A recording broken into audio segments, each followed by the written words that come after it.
For my second episode, I reached out to another long-term friend of mine who, although we haven't seen each other in a number of years, we found out that we still have a whole lot in common. Hope you enjoy our conversation on the potential perils of PA announcing and the prominence of TikTok in our educational lives on a daily basis.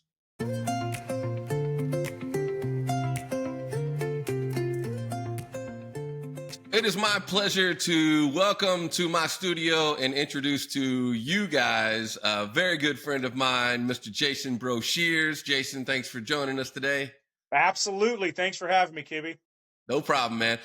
Jason and I only got the opportunity to teach for a year together back in Indiana before I took off one direction and he took off another. He's still in Indiana and teaching at a different high school, but we have maintained through Facebook. Thank God for Facebook for the opportunity to bounce ideas off each other and catch up and make sure that we're both doing okay. We have quite a bit in common in our history. We've been teaching for about the same amount of time.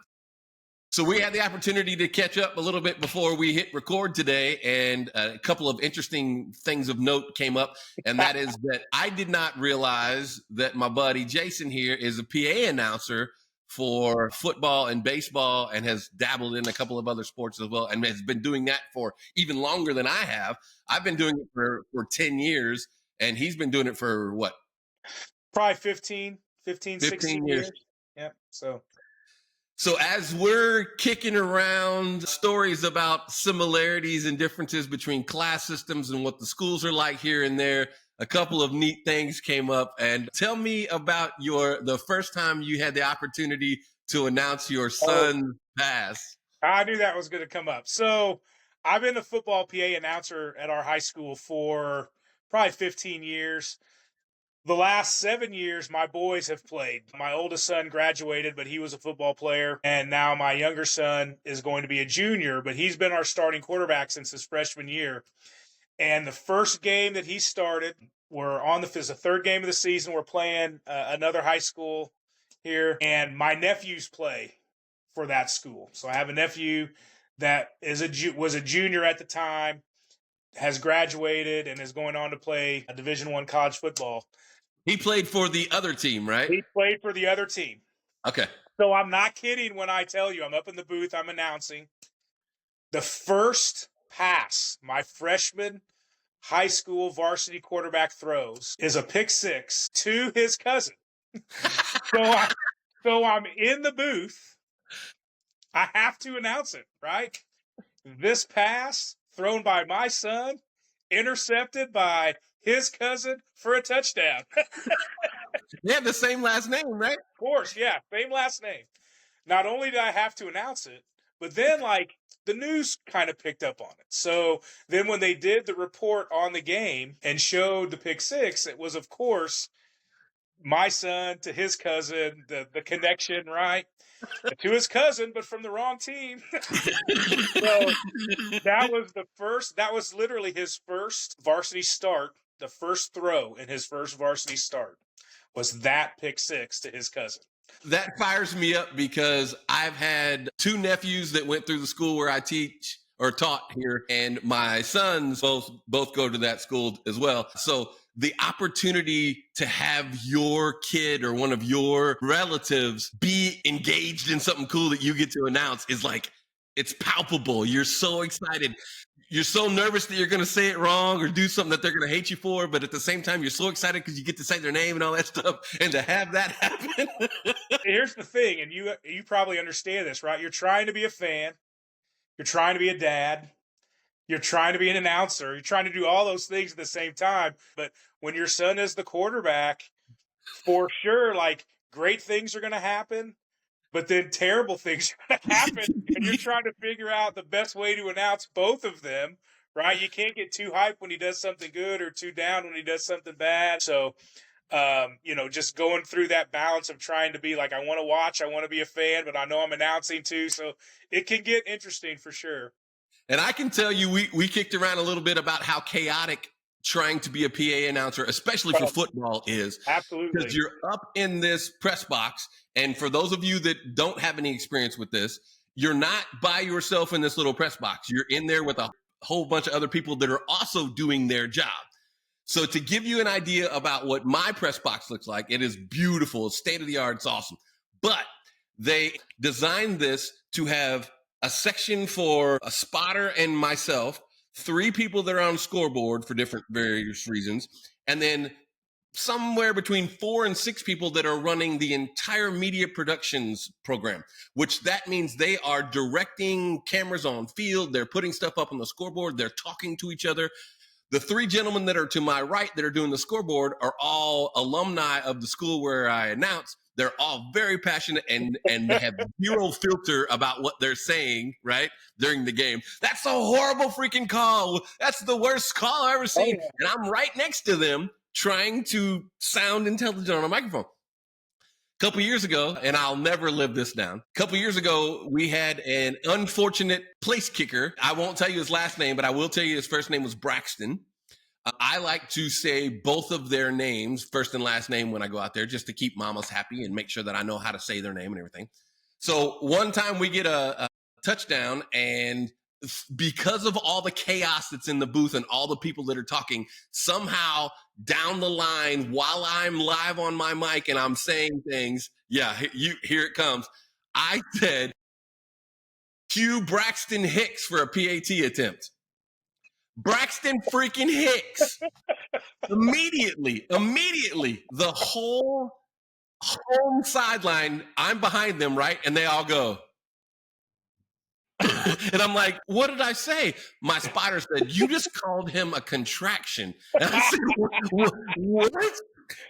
My phone starts blowing up. My wife's like, what the hell did you just say? Buddies are calling me. My phone, did you just call that kid a fake contraction? Freudian slip, right? Oh. That's classic. And I know, Kibby, I'm sure you've had those instances where a microphone has accidentally been on when it was supposed to be off. I've done that several times. Okay, so both of you and I have booming voices, right? That's correct. You put me on a microphone and I have to tone down because it comes out so big in the arena. I like to fire up people, and in front of me in our booth, we have these great big windows that we can slide open so that you get the experience, right? So I have people literally 6 feet from me, just below me. I like to interact with them when I'm not on the microphone. The cheerleaders are out. They're doing that, dun, dun, dun, hey, dun, dun, right? Think about how loud we can be without amplification. I think my mic is off, so I scream out the window, hey! But my mic is live. I scared the crap out of everybody in that stadium, dude. I got little old people wetting themselves out everywhere. Well, like, even without the microphone on, sometimes, I don't know, like football wise, our booth is set up kind of the same way where the crowd is directly underneath me. So I'm sure crowd members have heard me say things.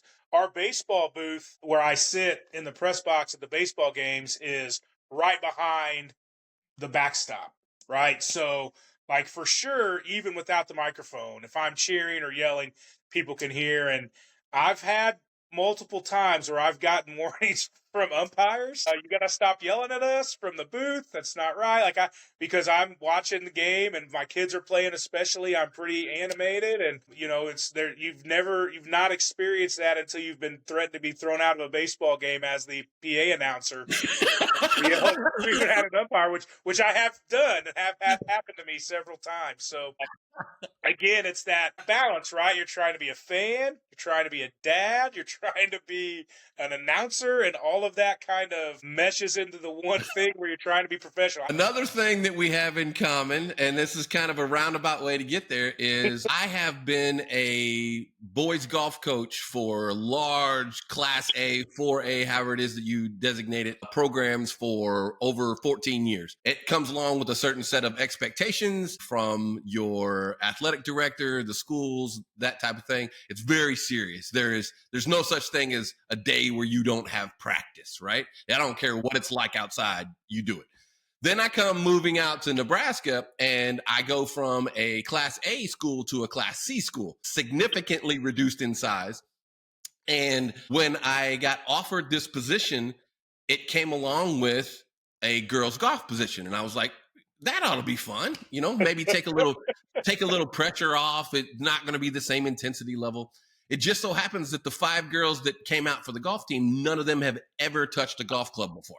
So instantly, I'm golden because we're not expected to do anything, right? It's the easiest coaching job ever, right? Just make sure they don't. Just make sure they show up every day. Right. That's it. But I quickly got put in my place as a male coach of a female golf team because they would tell me right before end of school, it's not feeling it today. I don't think we think we should have practice. I'm like, well, I thought I was in charge. also, on the way to, I can tell you that the way they prepare for tournaments is totally different. We get on a little mini bus. We're on our way. I've got it scheduled out. I know exactly what time we're supposed to be there. They gives us an hour to warm up. They just ain't feeling it, right? We're on the way to a course and they'll say, can we stop and get a bubbler? I'm like, no. We're on a tight schedule. We're supposed to check in at Kibby, it's just going to take like 30 seconds. Come on. Okay, fine. I pull over to be popular with the girls. I come out of the gas station and they're on the side of the bus doing a flipping TikTok. Oh, the TikToks. They prepare totally different for tournaments the way that boys do. You mentioned a while ago kids in the theater department using TikTok. Tell me about that. So you mentioned the TikTok, the girls golf team, but like that has become a gigantic thing, right? Like I've been the theater director long enough that when I started, I don't even think social media was a thing. Right. But now, our kids use TikTok all the time, every rehearsal. We found this trend on TikTok that we want to try at our rehearsal. And that our kids have started to do this thing where they're film rehearsals and they'll mic up one of the kids, right? And so you get their mic'd up experience like it's the NFL, like we're in Hard Knocks, right? And the kids will be on stage. And I'm not kidding when I tell you that you can't mic up high school kids, right? They say the most outlandish, inappropriate things. And it just scares me all the time that those things are going to end up on a social media account that our theater department is attached to. So you have to make sure, like, you're going to edit this, right? Because I just watched this kid do this thing and say this thing. I know he has a microphone on, but it has become part of the fabric of what we do in the theater program. I think the kids feel like it's what promotes the shows that we're doing in the theater that we're producing. So it is constant. I try not to participate at all. Every once in a while they'll get me, or you'll just hear my voice as in the mic'd up thing. Like something will happen on stage and you'll hear me say like, guys, can you cut it out? My booming voice of the mic'd up. In education, things are going to, like social media, like TikTok, yep. These things are going to happen whether we like it or not. And yep. I don't feel like trying to deny it or try to fight it is the way to go about it.